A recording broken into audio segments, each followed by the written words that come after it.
Joining me now, former CEO of Hewlett Packard, Carly Fiorina, who ran for president last year. Carly, welcome back to Fox News Sunday. Thanks. Good to be with you, Chris. Let's start with Roy Moore and the president's evolving position on the allegations against the judge. Here they are.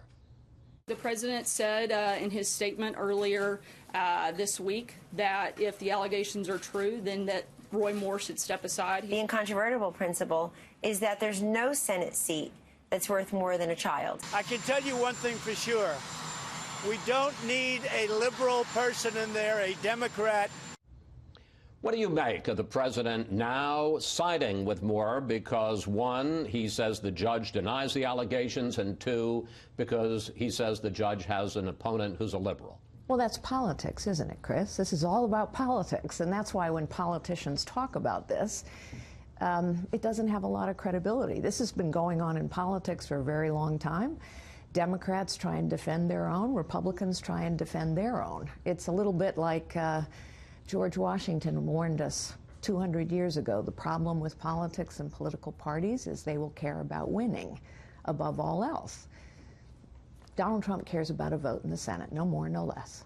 And what do you think should happen to Moore? And what do you think should happen to the Democrats? Because as Mike Emanuel pointed out in his piece, we've got two senior Democrats now, Senator Franken and Congressman Conyers, who are also facing their own allegations. What do you think should happen to these people? Well, first of all, this behavior goes on all the time. It has for a long time, unfortunately, in politics, in the workplace, in athletics. And when we politicize it, it's not my team versus your team. Republicans and Democrats alike are guilty of it. I'll tell you, the most helpful thing would be for Congress to change its own processes and procedures. If someone wants to come forward and allege harassment or abuse in Congress, they must go through a mandatory 30 days of counseling, mandatory mediation led by a lawyer whose express purpose is to protect the institution, and then maybe, if they're lucky, they get a secret settlement paid for by taxpayers from the Treasury.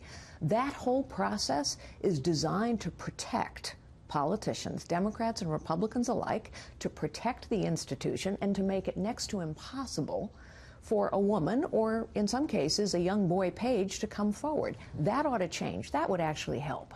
What do you think, though, about these politicians? Do you think if there's an allegation against somebody, now in some of these cases, Franken has acknowledged them, some of the others have denied them, including Judge Moore and Congressman Conyers, do you think that should just be it? Their career should be over? Well, you know, I think in virtually all of these cases, there has been corroboration of the women's stories. In virtually every case, it's not one woman who comes forward. It's 3, 4, 5, 6. And I think what we all need to think about, but frankly, particularly men need to think about, is in virtually all these cases, people knew. People knew this was going on. You can't tell me that no one knew what was going on with Roy Moore or John Conyers or Al Franken or Charlie Rose or Roger Ailes or Howard Weinstein. People knew. Men knew and women knew. And so while we all express outrage now and people say, should they step down or should they not, I think the question going forward is, when are we going to stop tolerating this behavior and respecting the men who do it? Because all these men have been respected, despite the fact that people knew. I want to pick up on that because you made a comment this week that may surprise people. I want to put it up on the screen. You said it will only be a watershed moment if men decide to step forward. You weren't talking about the men who commit the harassment. You were talking about the buddies, the other people in the office. Why are they the key? Well, you see, women continue to step forward. Women continue to fight this. You know, we're all shocked, for example, by the scandal of the doctor who was abusing young gymnasts. But 25 years ago, there was a scandal about a coach abusing young swimmers. And it all sort of disappeared, and he went on to become famous. In other words, we go through these waves because it's gone on for a long time. Men, not most, but enough, abuse their positions of power in return for sex. And what happens is women step up, but men continue, unfortunately, in too many instances, to respect the men who are behaving this way. Every single one of the men who's been exposed in the last several weeks was respected. And so I think men need to decide, I'm not going to respect a man who disrespects women. I'm going to withhold my respect from him unless he respects others. That will be a watershed moment. I want to turn to your story because you wrote a troubling essay this week, and I should point out that we have a link to the essay on our webpage, foxnewssunday.com. You tell your story, starting almost 40 years ago as a secretary, working your way up the corporate ladder. Were you a victim of sexual harassment? What was your personal experience? Of course I was. Every woman I know was. I don't mean I've been raped or assaulted in some of the ways these women have, but was I groped by a friend of my family's? Of course. Was I propositioned? Of course. Was I introduced as a bimbo? Of course. Did I have, on occasion, men banging on my hotel room door and then lying about it the next morning? Of course. This is common occurrence, unfortunately, and that is my point. My point is not that most men are bad. Most men are good and respectful, and many, many men have helped many women, myself included. And all women are not victims. But the perennial abuse of power by men over women has been with us for a long time, and everyone knows it. Women know it, and men know it. As you were working your way up the corporate ladder, you talked before about men using their power to try to, in exchange for sex. Was that something that was done with you, where men were in effect saying, you can do better, you can move faster professionally if you Absolutely. play ball? I can remember having an argument with one of my bosses. I had a very attractive female colleague, and he told her that she should do whatever was necessary to get the sale. She confessed this to me. And I went and confronted this boss. Not every woman feels she can confront a man, but I have most often confronted men. And I said, you cannot give your subordinate this career advice. It is unacceptable. He was shocked. He was shocked. Well, I want to ask you about that because most people think of you, and as you present yourself here now and during the campaign and head of Hewlett Packard, strong woman, take care of yourself. But we're talking about at an earlier stage when you were a more vulnerable woman. Did these moments threaten you, shake you? I mean, what was the emotional impact on you? Well, I will tell you one story. I remember sitting at a dinner with a set of colleagues. We were talking about a very large contract, FTS 2000, right here in Washington, D.C.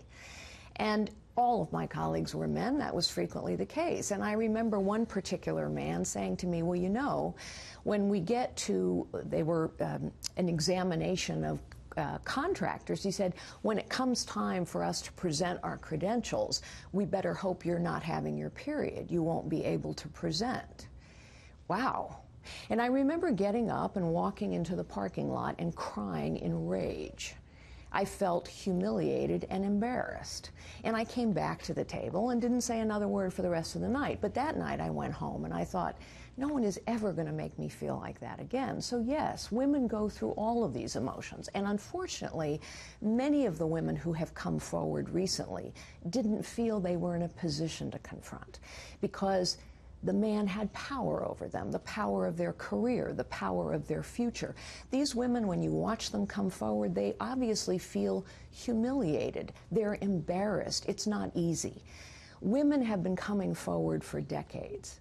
The point of my post was to say, it's men's turn now. We've had these moments before that seem to grab the nation's attention. People talk about changing it. You think of Anita Hill confronting Clarence Thomas during his Supreme Court nomination, Bill Clinton and Monica Lewinsky, and people say, we got to stop this. And as you know, the outrage wears off. It doesn't stop, and the moment passes. Is this going to be any different? Well, that was the point of my post. The only way it is going to be different, in my opinion, is if men change their opinion about these kinds of men.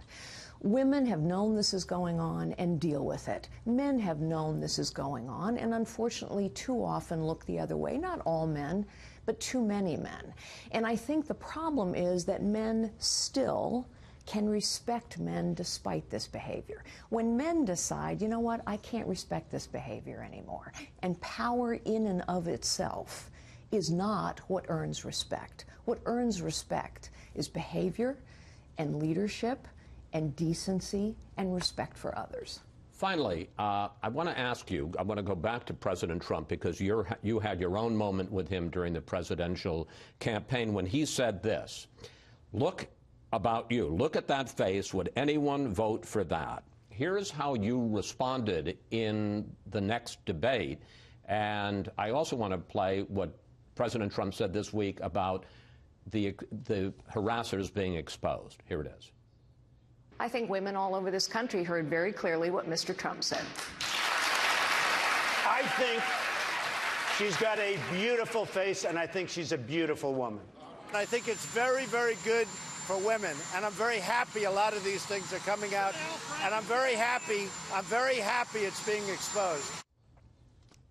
Which one is the real Donald Trump? Oh, you know, we could endlessly analyze Donald Trump. What I focus on always is someone's behavior. How do they behave? Are they leading or are they not leading? And President Trump? Well, I think leaders understand that how you do things is as important as what you do. Leaders understand that they need to build support. Leaders focus on solving problems. Leaders serve others. And you seem to be saying you don't think this president meets that test.